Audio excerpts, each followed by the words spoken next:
The life-saving effects of psilocybin. How the popular hallucinogenic can be used to treat both mental and physical illness. By Carter Asnian, Nicole Bullock, Benjamin Kupfer, Emma Strobin, and Daniel Zeiter.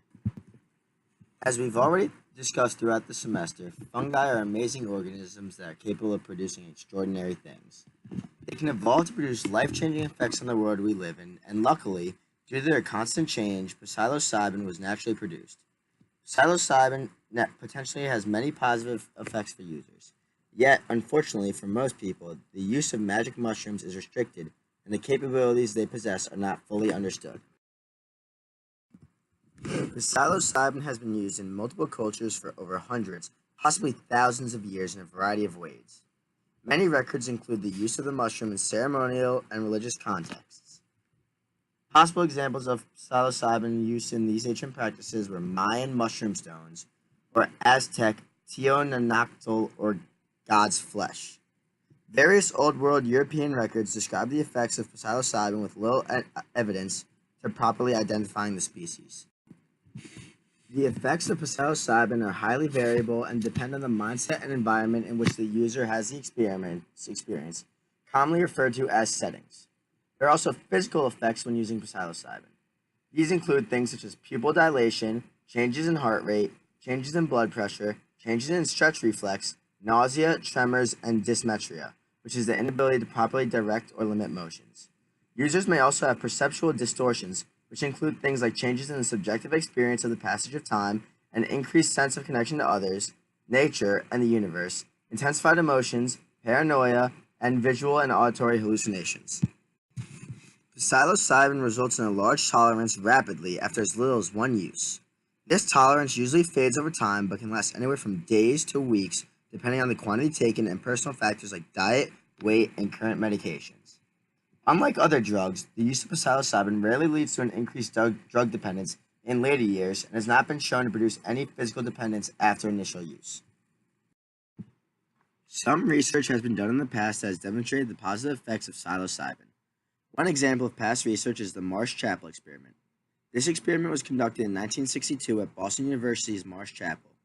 The experiment was primarily investigating if psilocybin would act as an entheogen, meaning inducing a spiritual experience in subjects who were religiously predisposed. The experiment was conducted using 20 graduate student volunteers. Half the students were given psilocybin while the other half were given a placebo. Every member of the experimental group reported profound religious experiences. The Concord Prison Experiment is another example of past research of psilocybin. It took place between 1961 and 1963 in Massachusetts.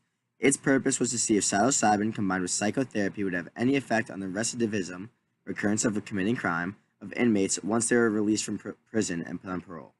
Prior records from the Concord State Prison suggested that 64% of the subjects would return to prison within 6 months of their release.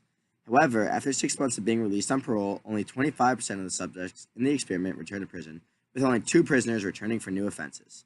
Additionally, prisoners took a personality test, and the results showed positive change in the prisoners after being treated with psilocybin.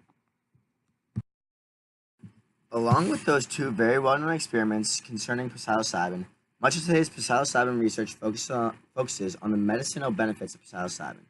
This experiment, conducted in 2017, focused on the connections between psilocybin use and depression. 20 patients enrolled in an open trial of psilocybin for treatment-resistant depression. The patients then participated in a 6-month follow to measure their progress.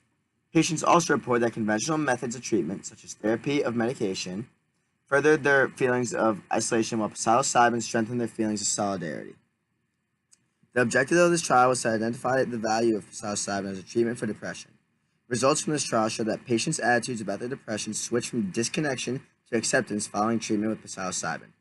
These results indicate the use of psilocybin may work in alleviating the symptoms of those whose depression refuses to yield to conventional treatment methods. This recent article from the New York Times indicates that serious news outlets are beginning to pay attention to and take note of the possible benefits and or effects of this hallucinogen. Researchers at Johns Hopkins University have suggested that psilocybin, which is found in hallucinogenic mushrooms, be reclassified from a Schedule I drug with no medicinal benefit to a Schedule IV drug, which is akin to prescription sleeping pills. Along with the article on the previous slide, these are all recent articles from major news outlets that showcase their increased interest in using psilocybin as a form of alternative medicine. something that was deemed as insane by many practitioners in the medical field only a few decades ago. While we have discussed the many possible benefits of psilocybin, the potential problems with it should not be ignored. While toxicity of psilocybin is relatively low, there are still harmful effects that can occur under the influence of psilocybin, including an increased risk of developing mental disorders after use, physical harm to others and oneself, potential birth complications, which is understudied, and acute psychotic episodes, also known as psychosis. The connections between psilocybin and mental illness remain yet to be understood due to laws and regulations that were put in place to hinder psilocybin research. Despite promising preliminary results due to the negative connotations surrounding psilocybin, we may not see extensive research into this topic for many years. Concerning medicinal use, alternative methods such as psilocybin can be beneficial to look into because conventional medicine doesn't always yield results for everyone. However, with multiple studies beginning to show a connection between psilocybin and the growing acceptance of death and/or lessening of depression, we may begin to understand more about the benefits, side effects, and properties of this fascinating substance.